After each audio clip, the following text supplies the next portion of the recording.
गुरुदेव ओं विष्णुपाद परमहंस अष्टोत्तर शत श्री श्रीमद भक्ति सुंदर भागवत महाराजेर रातुल चरण जुगले अगणित भक्तिपूर्ण प्रणाम जानाई एवं सकल साधु गुरु वैष्णव भक्तबृंदेर श्री चरण कमले जानाई आमार भक्तिपूर्ण प्रणाम।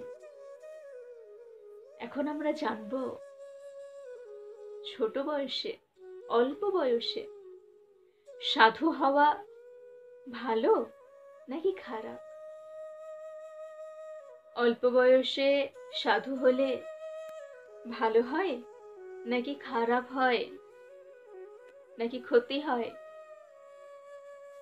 এই বিষয়ে সবার জানা উচিত আর সেই রকম জীবনকে তৈরি করা উচিত। সাধু ব্যক্তি মানে কাদেরকে বোঝানো হয়েছে? সাধু ব্যক্তি মানে আপনি ধরুন কাউকে দেখছেন যে বাহ্যিক বেশ, অবশ্যই সবকিছুরই বাহ্যিক বেশ দরকার, তবেই চেনা যায় যে কপালে ঊর্ধ্বপুণ্ড তিলক, দ্বাদশাঙ্গে তিলক, গৈরিক বসন পরিধান করে আছেন, এইরকম একজনকে দেখে আপনি বলছেন যে হ্যাঁ ইনি সাধু। ঠিকই, এটা বাহ্যিক পরিচয়। কণ্ঠে তুলসীর মালা আর আভ্যন্তরীণ ভাবে কেমন হতে হবে? সর্বদা ভগবত চিন্তায় যিনি চিন্তিত থাকেন, সর্বদা ভগবত চিন্তার মধ্যে যিনি ডুবে থাকেন, তিনি সাধু ব্যক্তি। আর এই রকম সাধু ব্যক্তিদের রক্ষা করার জন্য ভগবান সদা উদ্গ্রীব হয়ে থাকেন, ভক্তদের কৃপা করার জন্য, এইরকম সাধু ব্যক্তিদেরকে কৃপা করার জন্য। ভগবান বলছেন পরিত্রাণায় সাধুনাং বিনাশায় চ দুষ্কৃতাম। আর দুষ্কৃতীদের বিনাশ করার জন্য সর্বদা ভগবান উদ্যত থাকেন।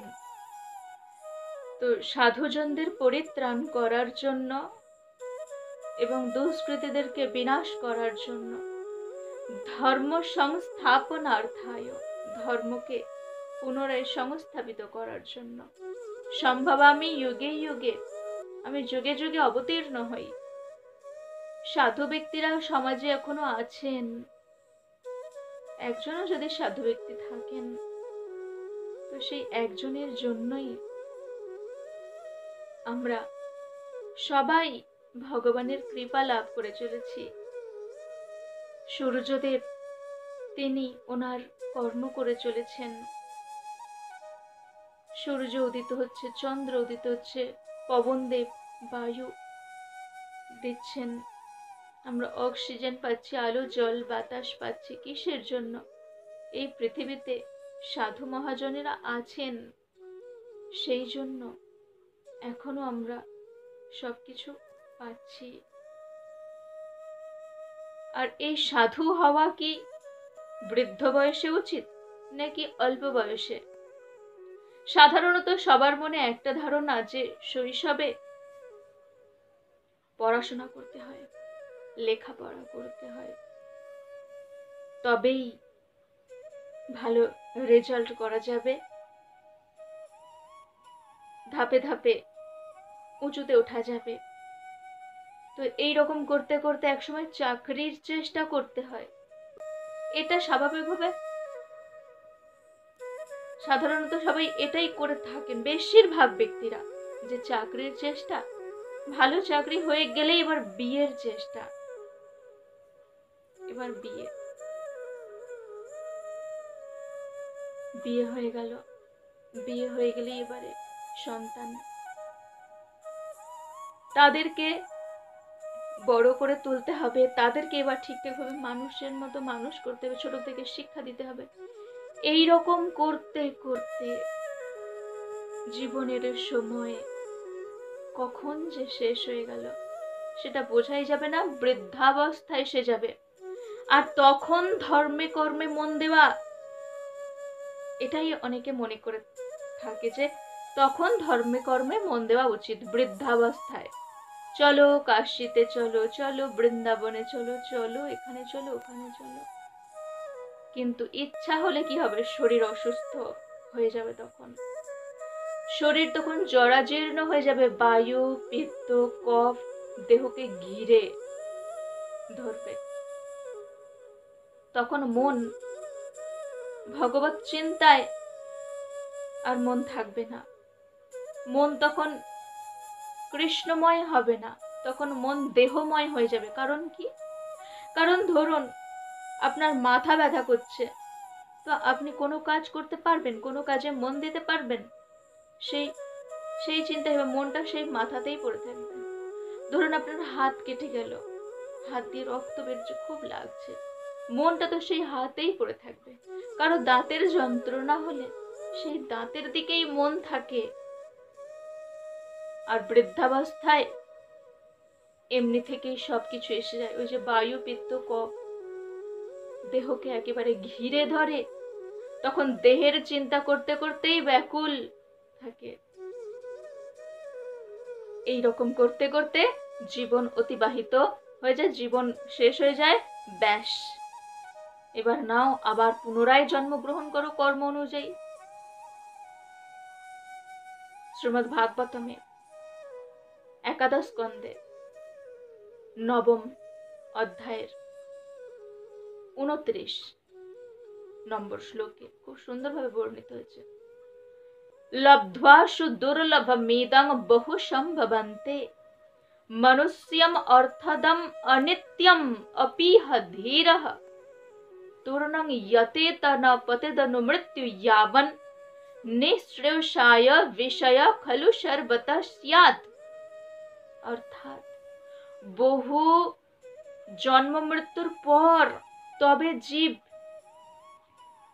এই মনুষ্য দেহ লাভ করে, না হলে তো অন্যান্য জনিতে ঘুরে ঘুরে বেড়াতে হয়েছে, বহু জন্ম মৃত্যু হয়েছে, আমাদের যে কত জন্ম হয়েছে, কত মৃত্যু হয়েছে, তবে আমরা 84 লক্ষ বার জন্ম মৃত্যু করতে করতে এত সুন্দর মানব দেহ লাভ করলাম।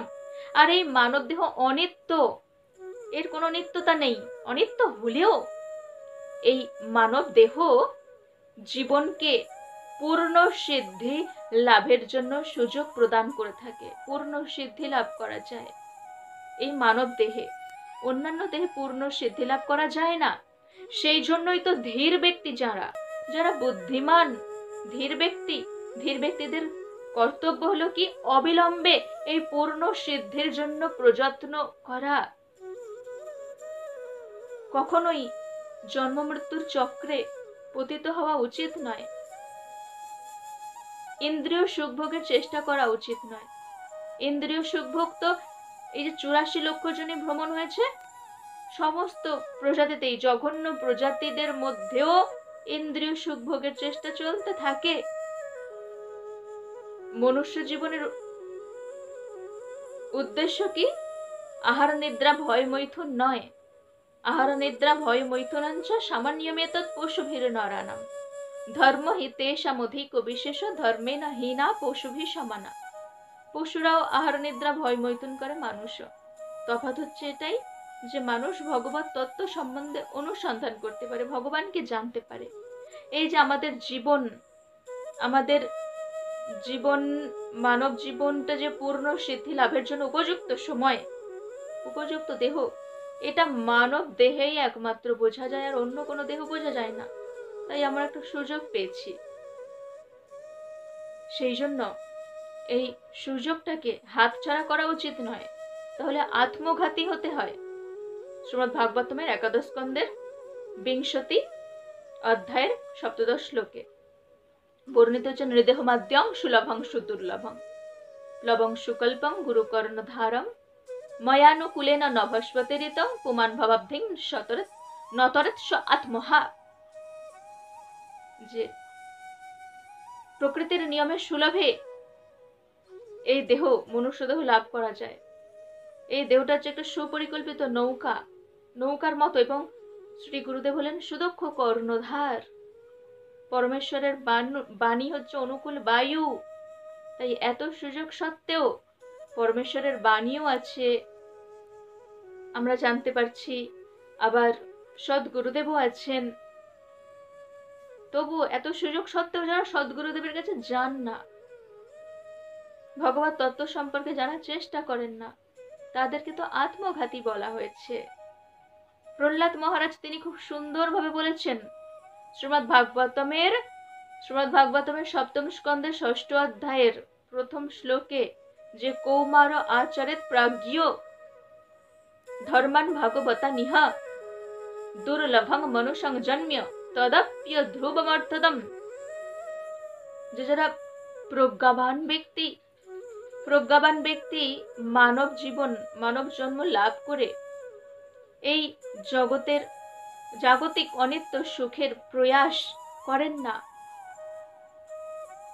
জাগতিক সুখভোগের প্রয়াস বাদ দিয়ে অল্প বয়স থেকে কৌমার বয়সেই ভগবত ধর্মের অনুষ্ঠান করেন। কারণ মানব জীবনটা অতি দুর্লভ, আবার ক্ষণিক। ভগবত ভক্তির সাধনায় এই জীবন একেবারে পরম অর্থপূর্ণ হয়ে ওঠে।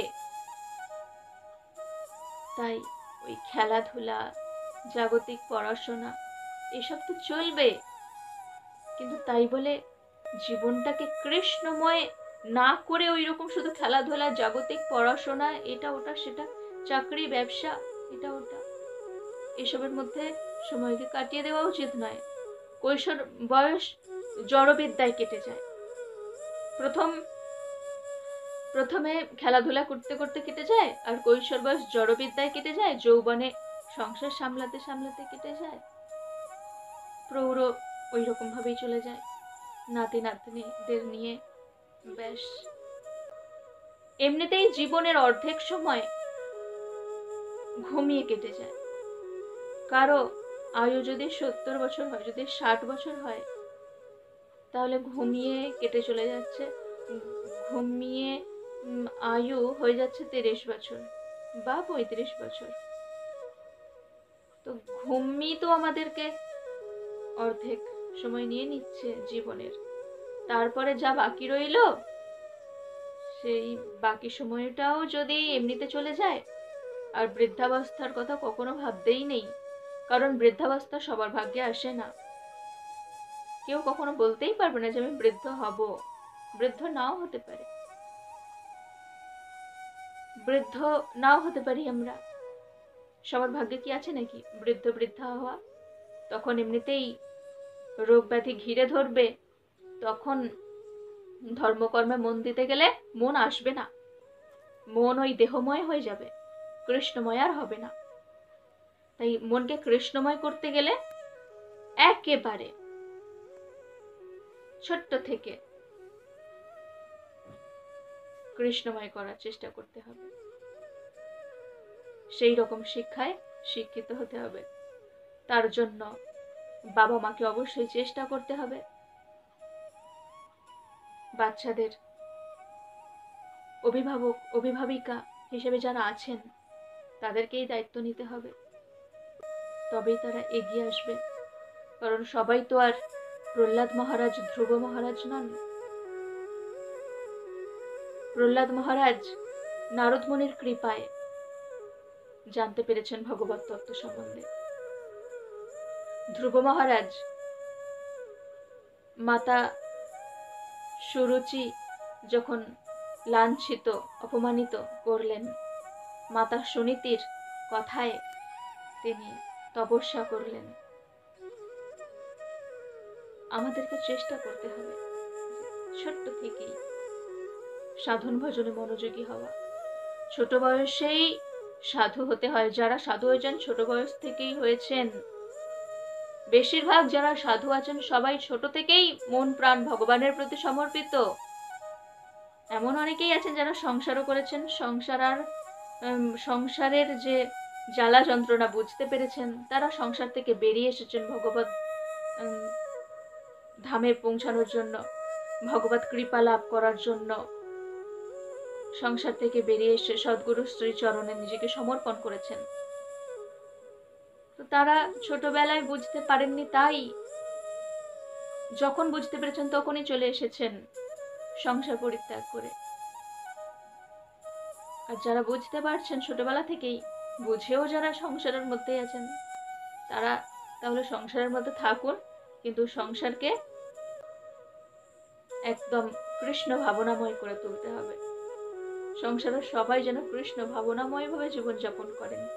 যারা আছেন সংসারের মধ্যে, সবাই সংসারের মধ্যে থাকুন। সংসারটা কৃষ্ণের সংসার, কৃষ্ণেরও সংসার করো, ছাড়ি অনাচার। সকল অনাচার বাদ দিয়ে কৃষ্ণের সংসার করে তুলতে হবে। তবেই ছেলে মেয়েরা সবাই সঠিক শিক্ষায় শিক্ষিত হবে। ছোটবেলা থেকেই সাধু হওয়া উচিত। যারা হয়েছেন অল্প বয়স থেকেই হয়েছেন, আর যারা বৃদ্ধাবস্থায় হয়েছেন ভালো। ছোটবেলা থেকে সাধু হওয়া মানে কি? ছোট থেকেই ভগবানের কৃপা লাভ করা। সবাই আমার সাথে বলুন, হরে কৃষ্ণ কৃষ্ণ কৃষ্ণ হরে হরে, হরে রাম রাম রাম হরে হরে।